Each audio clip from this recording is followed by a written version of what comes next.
Like Adam of old, I was doing well, until I met the woman in bed. I full and plenty, best of health, power and substance that comes with wealth. Friends in court, the law on my side, well liked, well known by high. The way I spoke, my intonation, I had a most respectable reputation, a life of harmony and peace. But came the day when all that ceased. I met a woman so well endowed, she promised things were not allowed, things heard in whispers I'd not understood, and I wondered if I shouldn't or should. She had wits she'd let you grab in her fist, wore dark red hair in a knot of her twist.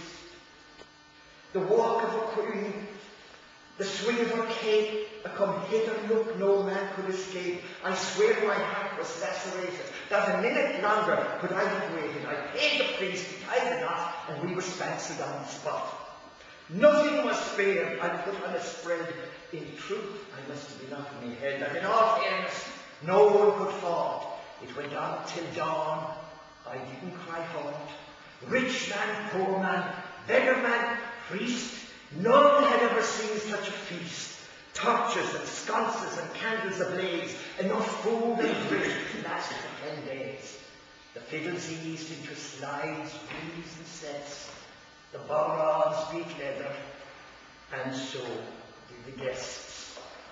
Well, a pity I didn't choke on a crust before I was driven mad with the lust, or drowned in the holy water font before I knew of this woman's want.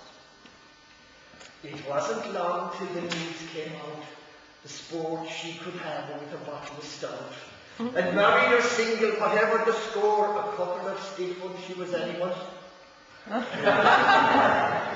first I tried to close my ears to tales of her capers, to jibes and her jeers.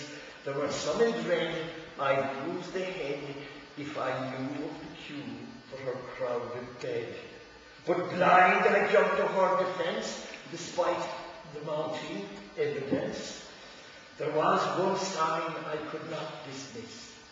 No jealous, spiteful rumour this.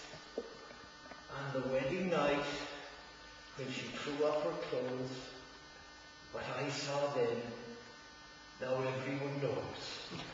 Her belly bulging left no room for doubt I'd be a father before the night was out. And wasn't I right? Without much warning, I was that father before the morning. All around is the tussle and bustle, except yourself in bed not stirring the muscle, sick, and the baby nursing. It was only the child could have stopped me cursing. I vented my anger and wrath on the churn, and half the neighbours dropped in and turned. Again, gammy midwife hopped about like a bird, the others all whispering, "Oh, we won't say a word." Loud enough for me to hear, they sat by the fire and drank my beer. We know that he came in a bit of a hurry, which is the spit of his dad, so not to worry. Will you look at him, sigh with limbs like that? Will you see now that? His muscle or fat? His legs, his arms, his hands, his fingers, with a fist like that, he is a dead ringer. That he was my own flesh and blood, they were sure. Didn't he have my face, my whole contour, my fine fair forehead, the shape of my nose, my eyes, my laugh, and even my toes, from top to bottom, and from back to front, by all accounts, he was his father's son. Well, a lot of things, after all you've said, and only I know you must be gone in the head, and I wish to retain some decorum and grace.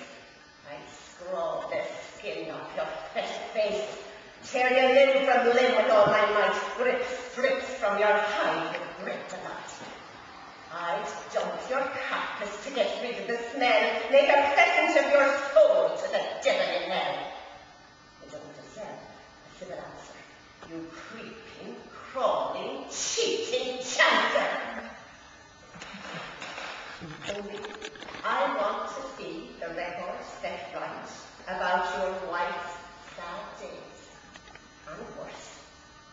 for nights.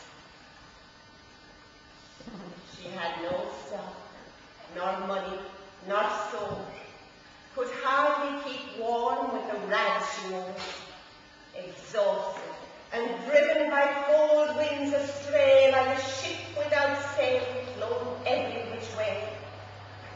Women could be the worst of all and throw her a cuff before she fall. Then along came this excuse for a trouser, and promised her comfort and care, and to house her. She'd have cows to live in a covered shed, and a long, soft sleep in a feather bed. Her roof would not let in the rain, an end to misery, hurt, and pain. A warm heart, and taught by the road, and she'd never again have to walk alone.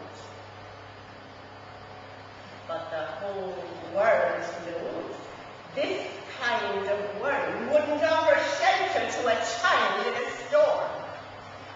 He married someone, a pearl of attraction, who had to beg on her knees for a night's satisfaction.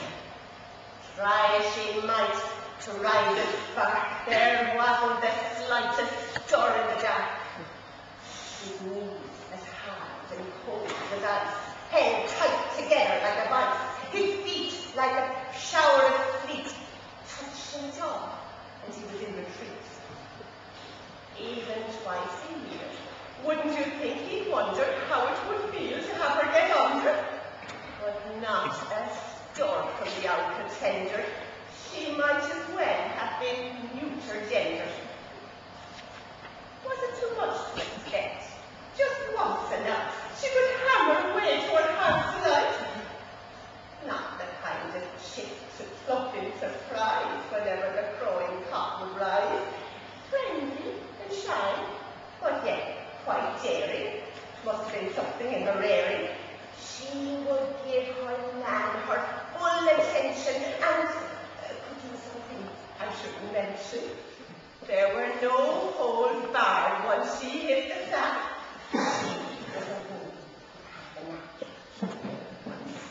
She purred and scratched like a cat, but nothing showed.